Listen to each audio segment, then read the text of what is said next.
வணக்கம். மனம் கவர்ந்த பங்குச்சந்தை அப்படிங்கிற இந்த தொடரில் வார நாட்களில் நம்ம கமாடிட்டிஸில் கோல்டு, சில்வர் மற்றும் க்ரூட் ஆயில், அதே மாதிரி பங்குச்சந்தையில் நிஃப்டி மற்றும் அதனுடைய செக்டார்ஸுகளை பற்றி வழக்கமாக பார்த்துக்கிட்டு வரோம். இந்த வாரம் எப்படி செயல்பட்டது, அடுத்த வாரம் எப்படி செயல்பட வாய்ப்புகள் இருக்குது அப்படிங்கிறத நம்ம தொடர்ந்து பார்த்துக்கிட்டு வரோம். இந்த வாரம் அப்படி பார்ப்பதற்கு முன்னாடி புதிதாக இணைந்துள்ள அத்தனை நல்ல உள்ளங்களுக்கும் என்னுடைய மனமார்ந்த நன்றிகள். உங்களுடைய லைக்ஸ், கமெண்ட்ஸ் மற்றும் சப்ஸ்கிரிப்ஷன் மூலமா நீங்கள் கொடுத்துட்டு வர ஆதரவுக்கு மிக்க நன்றி. வழக்கம் போலவே இந்த வாரம் நம்ம முதல்ல கமாடிட்டிஸ்லேருந்தே ஆரம்பித்து பார்த்துடலாம். அதில் கோல்டு இந்த வாரம் வெள்ளிக்கிழமை இரவு சுமார் 11 மணி அளவில் $4720 ட்ரேடிங் ஆனது நடந்துக்கிட்டு இருக்கு. ஸோ கடந்த வாரம் ஒரு தோஜி பேட்டர்னோட தான் அந்த லெவலில் கடைசியாக வெள்ளிக்கிழமை அன்றைக்கி அந்த க்ளோசிங் இருந்துச்சு. பட் இந்த வாரம் பார்த்திங்கன்னா அந்த 4490 அந்த லெவலுக்கு நெருக்கமாக, அதாவது 4500 அப்படிங்கிற அந்த லெவல் வரைக்கும் போயிருக்கு. அங்கேருந்து கொஞ்சம் கொஞ்சமாக ஏறி மறுபடியும் இந்த 4730 லெவலுக்கு புதன், வியாழன், வெள்ளி இந்த 3 நாட்களும் அந்த லெவலை தாண்டாமல் அதற்கு கீழேயே ட்ரேடிங் நடந்துகிட்டு இருக்கு. ஸோ ஒரு வேளை வரக்கூடிய வாரம் இந்த 4730 கடந்தால் 4875 அடுத்து ஒரு ஸ்ட்ராங் ரெசிஸ்டன்ஸாக இருக்கும். ஸோ அதை உடைக்கிற வரைக்கும் கொஞ்சம் கஷ்டமாக தான் இருக்குது. அந்த லெவலை தாண்டாதான் இருக்கிறது ரொம்ப நாளாக இருந்துக்கிட்டு இருக்குது. அதேமாதிரி கீழே நமக்கு 4490 4380 நமக்கு ஒரு முக்கியமான ஒரு லெவலாக இருந்துகிட்டு இருக்குது. ஸோ இந்த 2 முக்கியமான இடங்களுக்குள்ளேயே இது ட்ராவல் ஆகிட்டுருக்கு சில வாரங்களாக. ஸோ அதிலேருந்து அது வெளியில் வர வரைக்கும் நமக்கு அடுத்த கட்டம் பெருசாக இருக்காதுன்றதை நான் போன வாரமே சொல்லியிருந்தேன். ஆல்மோஸ்ட் இன்னமும் அந்த இடத்த தான் இது மெயின்டைன் பண்ணிகிட்ருக்கு. பார்ப்போம் வரக்கூடிய வாரம் மாற்றங்கள் வருதான்னு. அடுத்து சில்வர் பார்க்கலாம். சில்வர் $80 இப்போ ட்ரேடிங் நடந்துகிட்டு இருக்கு. 78.10 தாண்டி இன்றைக்கி நின்றுக்கிட்டு இருக்குது. $83 கொஞ்சம் நெருங்கி போயிருக்காங்க. ரொம்ப பெருசாக சொல்ல முடியாது. அதுவும் குறிப்பாக நேற்று தான் பார்த்திங்கன்னா $82 வரைக்கும் போயிருக்காங்க. பட் இன்றைக்கி அந்த 82 கூட டச் பண்ணலை. ரொம்ப குறுகிய லெவலில், அதாவது 78க்கும் 82க்கும் நடுவில் தான் இந்த பர்டிகுலராக ஃப்ரைடே அன்றைக்கி ட்ரேடிங் நடந்துகிட்ருக்கு. ஸோ 83 மறுபடியும் ஒரு தடையான ஒரு இடமா இருந்துக்கிட்டு இருக்குது. 78.10 தாண்டி நிற்கிறதுனால ஒரு வேளை 83 கடந்து ஸ்ட்ராங்காக க்ளோஸ் ஆச்சு வரக்கூடிய வாரத்தில் அப்படின்னா 86.45 அதையும் தாண்டி மேலே செல்லும்போது அடுத்த லெவலாக 92.20 நமக்கு போகிறதுக்கு வாய்ப்புகளாக இருக்கும்.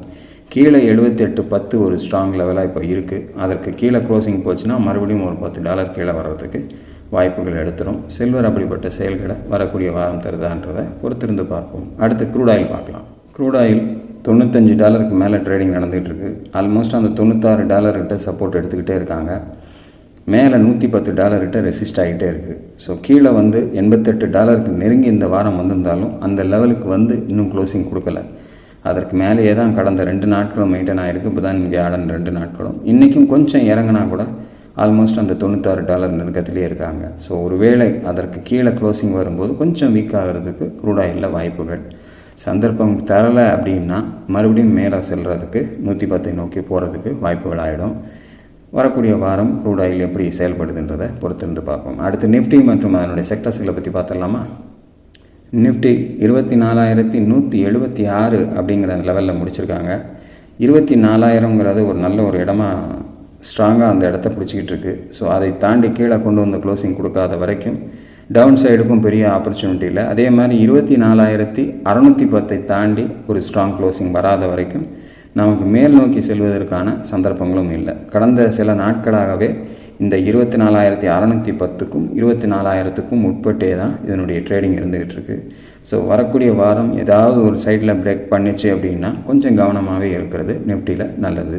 அதுக்கு டவுன் சைடாக இருந்தாலும் சரி, மேலே போனாலும் சரி, கொஞ்சம் கவனமாகவே இருந்து அந்த இடத்துக்கு தகுந்தாற்போல் நம்மளுடைய செயல்களை மாற்றிக்கிறது நல்லது. நிஃப்டியை பொறுத்தளவில் 24,610ம் 24,750 ஒரு முக்கியமான ரெசிஸ்டன்ஸாக இருக்கும். கீழே சப்போர்ட்டுன்னு பார்த்தீங்கன்னா இப்போதைக்கு 24,000 ஒரு முக்கியமான சப்போர்ட்டாக இருக்கும். அதையும் கடந்து கீழே செல்லக்கூடிய வாய்ப்பு ஏற்பட்டுச்சுன்னா 23,360 வரைக்கும் போகிறதுக்கு வாய்ப்புகளாக இருக்கும். அப்படிங்கிறத மனதில் வச்சுக்கோங்க. கவனமாக இருங்கள். எந்த பக்கம் உடைக்குதோ அந்த பக்கம் நம்முடைய செயல்களை மாற்றிக்கொள்வதற்கு தயாராக இருங்கள். அடுத்து செக்டர்ஸுகளை பார்த்துடலாமா? செக்டர்ஸுகளில் வழக்கமாக நம்ம முதல்ல பார்க்குறது பேங்க் நிஃப்டி 55,310 அப்படிங்கிற லெவலில் முடிச்சிருக்காங்க.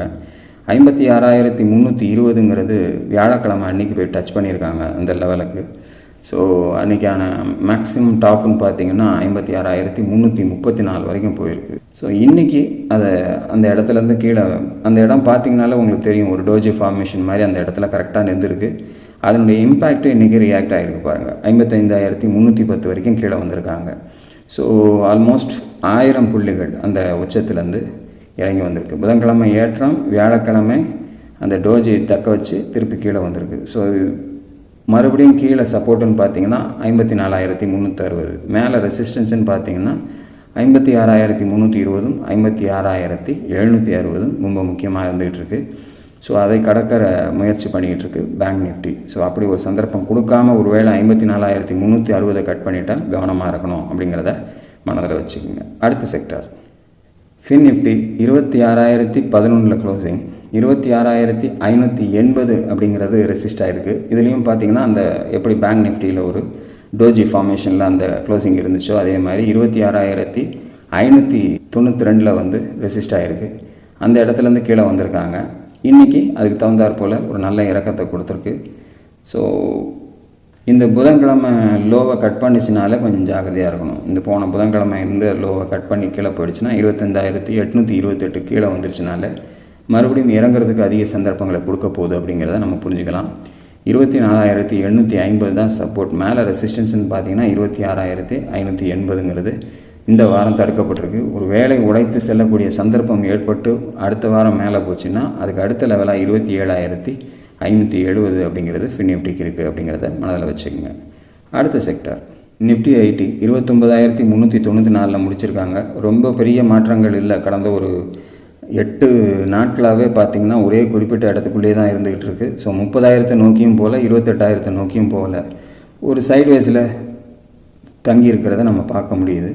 ஸோ பெரிய மாற்றங்கள் இல்லாமல் இருக்கிறதுனால 30,000 தான் இதனுடைய அடுத்த ரெசிஸ்டன்ஸ். கீழேன்னு பார்த்திங்கன்னா 28,000 அப்படிங்கிறது ஒரு முக்கியமான சப்போர்ட்டாக இருந்துக்கிட்டு இருக்குது. இது இடைப்பட்ட காலகட்டத்தில் தான் இருக்குது. வரக்கூடிய வாரம் ஏதாவது மாற்றங்கள் வருதான்றதை பொறுத்திருந்து பார்ப்போம். அடுத்த செக்டார் நிஃப்டி பார்மா 24,110 அப்படிங்கிற லெவலில் முடிச்சிருக்காங்க. ஃபஸ்ட் டைம் 24,090 தாண்டி ஒரு க்ளோசிங். ஸோ இருந்தாலும் ரொம்ப பெரிய பவர்ஃபுல் க்ளோசிங்னு சொல்ல முடியாது. 24,306 வரைக்கும் இன்றைக்கி போனது. க்ளோசிங் வந்து ஆல்மோஸ்ட் அந்த லெவலுக்கிட்ட தான் கொண்டாந்து கொடுத்துருக்காங்க. ஸோ என்ன தான் இருந்தாலும் அது சப்போர்ட்டாக இருந்தாலும் ஒரு நியூட்ரலாக தான் பக்கத்தில் இருக்கிறதுனால கொஞ்சம் கவனமாகவே இருங்க. ஒரு வேளை இன்றைக்கி லோவை அதை பிரேக் பண்ணிடுச்சு அப்படின்னா, குறிப்பாக வெள்ளிக்கிழமை அன்னைக்கு இருக்கக்கூடிய லோ வந்து பார்த்திங்கன்னா 24,030 தான். ஸோ அதை பிரேக் பண்ணிடுச்சுன்னா மறுபடியும் கீழே அந்த சப்போர்ட் லெவலான 23,100 நோக்கி வர்றதுக்கு வாய்ப்புகள் ஆகிடலாம். அப்படி இல்லாமல் இன்றைக்கான ஹையை கட் பண்ணி ஒரு 300க்கு மேலே ஸ்ட்ராங்காக போக ஆரம்பிச்சதுன்னா 25,420 தான் நிஃப்டி பார்மாவுக்கு அடுத்து இருக்கக்கூடிய ரெசிஸ்டன்ஸாக இருக்கும் அப்படிங்கிறத மனதில் வச்சுக்கோங்க. எந்த பக்கம் செயல்படுது, ஏன்னா குறைச்சலான மூமெண்ட்டும் ரொம்ப தின்னான ஒரு கேண்டிலும் இருந்துச்சுனாலே கொஞ்சம் கவனமாக இருக்க வேண்டிய இடம் அது அப்படிங்கிறத உணர்த்துற மாதிரி தான் நம்ம ஏற்கனவே இப்போ நம்ம பேங்க் நிஃப்டிலையும் ஃபின் நிஃப்டிலையும் அந்த டோஜி ஃபார்மேஷன்றது நமக்கு வந்ததை வச்சு நம்ம பார்த்தோம். அதே மாதிரி இப்படி இருக்கும்போதும் கொஞ்சம் கவனமாக இருக்கிறது நல்லது. அடுத்த செக்டார் நிஃப்டி எஃப்எம்சிஜி 51,165 முடிச்சிருக்காங்க. 51,360 அப்படிங்கிறது தான் ரெசிஸ்டன்ஸ் ஏரியா. ஸோ அந்த இடத்துல வந்து பார்த்திங்கன்னா ஒரு நாள் மேலே ஒரு நாள் கீழேன்ற மாதிரி சுற்றி அந்த லெவலுக்குள்ளே தான் இருந்துகிட்டு இருக்குது. கடந்த ஒரு 2 வாரங்களாகவே அதை தாண்டி பெரிதாக பயணிக்க முடியாமல் தான் தவிச்சிக்கிட்டு இருக்குது. இந்த வாரம் இந்த 51,360க்கு கீழே தான் க்ளோசிங் கொடுத்துருக்காங்க. ஒருவேளை லோஸை கட் பண்ணி கீழே வந்துச்சுன்னா 49,600 தான் அடுத்த சப்போர்ட். வாய்ப்பு தராமல் கொஞ்சம் ஸ்ட்ரென்த்தாக மேலே போகும்போது 52,550 அப்படிங்கிறது அடுத்த லெவலாக இருக்குது. அது ஒரு ஸ்ட்ராங் லெவலாக இருக்கிறதுனால அதையும் கடக்கிறது கொஞ்சம் கஷ்டமான விதமாக தான் இருக்கும்ன்றது எஃப்எம்சிஜியை பொறுத்தளவில் என்னுடைய ஐடியா. வரக்கூடிய வாரம் என்ன முயற்சிகளில் எஃப்எம்சிஜி இருக்குங்கிறத பொறுத்திருந்து பார்ப்போம். அடுத்த நிஃப்டி ஆட்டோ 27,259 முடிச்சிருக்காங்க.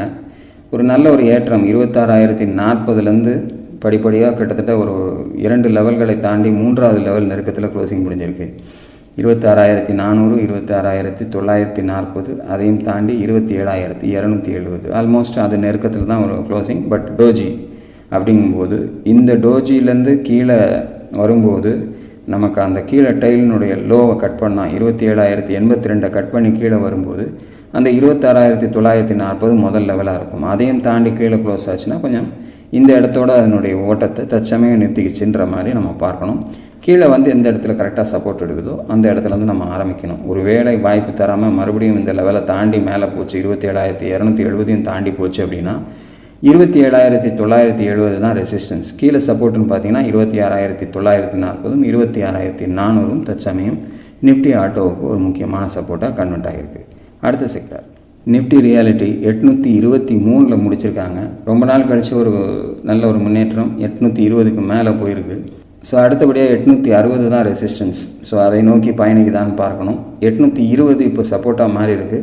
அதுக்கு கீழே 785 அப்படிங்கிறது ஒரு முக்கியமான சப்போர்ட் லெவல்ஸாக இருக்குது. ஸோ இதை பிரேக் பண்ணாமல் மேலே தொடர்ந்து போகக்கூடிய வாய்ப்பை நிஃப்டி ரியாலிட்டி வரக்கூடிய வாரங்கள், ஏன்னா ரொம்ப நாளாக தொடர்ந்து இறங்கிக்கிட்டே இருந்த ஒரு செக்டார் இப்போ கொஞ்சம் கொஞ்சமாக படிப்படியாக முன்னேறதை நம்ம பார்க்குறோம். அதுக்கு தகுந்த மாதிரி உங்களுடைய பொசிஷன்ஸை நீங்கள் ஆட் பண்ணிக்கிறது நல்லது. கீழே சப்போர்ட் ஏரியாஸை கவனத்தோடு பார்த்து அதில் உங்களுடைய முதலீடை கொண்டு போகிறது நல்லது. அடுத்த sector Nifty metal 13,050 closing, almost 13,070 நெருக்கத்தில் க்ளோசிங். புதன் வியாழன் அதற்கு மேலே தான் இருந்துச்சு. ஆனால் அந்த ஸ்ட்ரென்த்தை பாருங்கள், தின்னாக இருக்கக்கூடிய அந்த கேண்டில், அதே சமயத்தில் ஒரு டோஜி ஃபினிஷிங்கு, இதெல்லாம் வைக்கும்போது அந்த இடத்துல ஒரு ப்ராஃபிட் புக்கிங் வர்றதை நம்ம பார்க்க முடியும். பட் அதை மீறி சில நேரங்களில் மாறலாம், சிச்சுவேஷன்ஸ் அண்டு நியூஸஸை பேஸ் பண்ணி. அப்படி இல்லாமல் இந்த பர்டிகுலராக 13,070 கட் பண்ணி கீழே வந்துச்சு அப்படின்னா 12,320 நோக்கி வர்றதுக்கு வாய்ப்புகளை தரும். அப்படி இல்லை அப்படின்னா 13,070 தாண்டி ஸ்ட்ராங்காக போயிடுச்சு அப்படின்னா 13,860 தான் அடுத்த ரெசிஸ்டன்ஸாக இருக்கும். இப்போ கிட்டத்தட்ட அந்த நியூட்ரல் பிளேஸில் தான் நின்றுட்டுருக்கு. மெட்டல் வரக்கூடிய வாரம் எப்படி செயல்படுதுன்றதை பார்ப்போம். இருந்தாலும் ரொம்ப பொறுமையான செயல்பாடுகள் வேக வேகமாக இருந்தது, ஒவ்வொரு சின்ன சின்ன படிகளாக தான் போய்கிட்டு இருக்குது.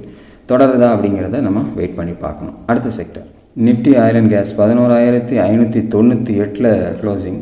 11,480 லெவலை தாண்டி போன வாரமே மேலே கொண்டு போனாங்க. பட் பெரிய மாற்றங்களோட ஏற்றங்களோட சரியாக ஒரு வேகம் எடுத்து செல்லலை. அந்த 12,000 நெருங்கி செல்லக்கூடிய ஒரு வாய்ப்பை தரலை.